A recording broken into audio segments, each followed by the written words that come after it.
Stefan was able to put us all together. I mean, it was Stefan and Craig and I that had the. I should actually tell you about the story of it, Please. how we all got here and how BSV came into being. So I got a call in 2006 from Stefan. I think he was here in Manila. I was in Vancouver, Canada, visiting my family for the summer. 2006.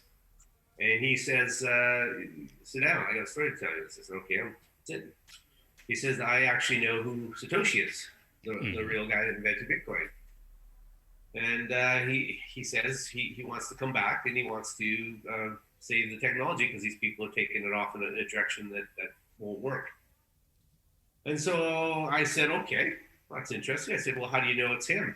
He said, well, because I was working with him in Australia. He was a consultant to a public company, a sports betting company. I was the CTO, yes, Chief Technology, yes, CTO of in Australia, a public company.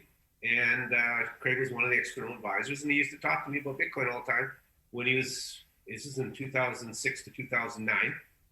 And he used to talk to me about Bitcoin all the time. And at one point, he tried to sell me 50,000 BTC for 1 cent Australian. And I kicked him out of my office because I was busy. And he gave me a quick copy of the white paper in mid 2008 that had his name on it, not Satoshi Nakamoto, on a USB stick. Does he still have a copy of that?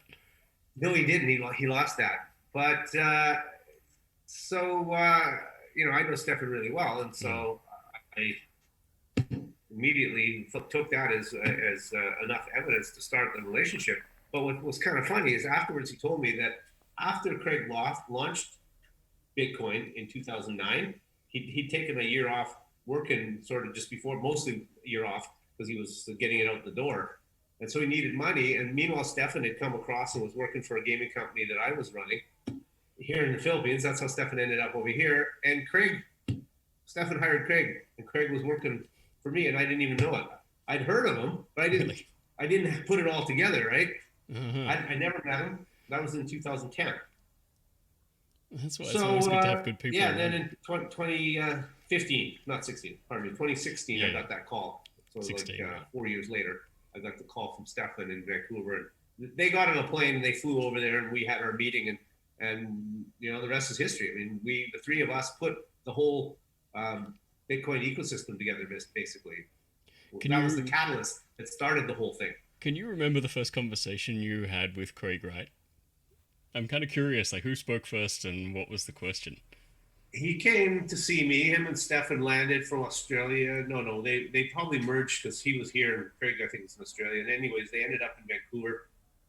And they went over, they had jet lag, so they went over to a place in Yaletown in Vancouver, Cactus Club, I think it was. And they got drunk, actually, because they had jet lag anyways, and they hadn't seen each other for a while. And they showed up at my place like 9:10 the next morning, and we sat out on the deck, and I actually pulled out some wine, and we were drinking again. So my first experience with Craig is actually he was a pretty affable guy. Actually, I quite liked the guy. And we talked about stuff, but I must admit, I did know about Bitcoin. I'd actually invested in around 2010. I invested in a Bitcoin-related concept that actually ended up not mounting to much, but I was actually kind of an early investor in the space. And in gaming, we were flirting with it and using it for payments pretty early on. So I kind of thought I knew a little bit about it, but sitting down with Craig, of course, he blew my mind. And Craig, once you get to know him and see how cryptic he is with everything, and me not being a hardcore technology guy, even though I found technology companies, I'm more on the business and marketing side of the technology companies versus the hardcore technology part of it. So I was just all the time talking to Craig, and I'd be just, Craig, please, can you explain that to me? He would just always be leaving me with these cliffhangers of concepts. And I'll give you an example, an easy one for your audience. I mean, I remember the time when he came down to Antigua to see me. This might have been the second time that we met in person. And we were again drinking because that's in the early days. That's every time we met. That seemed to be what we would do, is go for drinks. And I remember him tossing it out of the side of his mouth. We were talking about a bunch of stuff, and then he just tosses out and says, "Well, it doesn't work without the token." And I'm like, "What?" What do you mean? Because at that time, I don't know if you remember, there was this whole movement where people thought they were being cool by saying, "Well, Bitcoin's shit, but this blockchain's going to be cool." Oh yeah, I remember that too well. Craig just laughed and said, without the token, which drives the economic model that he built into the technology, it doesn't work. And in fact, if you change the technology so that the economic model doesn't work, you end up with some abortion like BTC, that abomination, I should say, probably, like BTC, which doesn't work. So, I mean, but over time, I eventually understood it to the level I actually don't want to. I mean, my job isn't to be a technology guy, and I'm too old to be trying to learn the depth of it right now. I know it enough now, and in fact, one of the things I do know is that the economic model is what makes it special. And that's so right.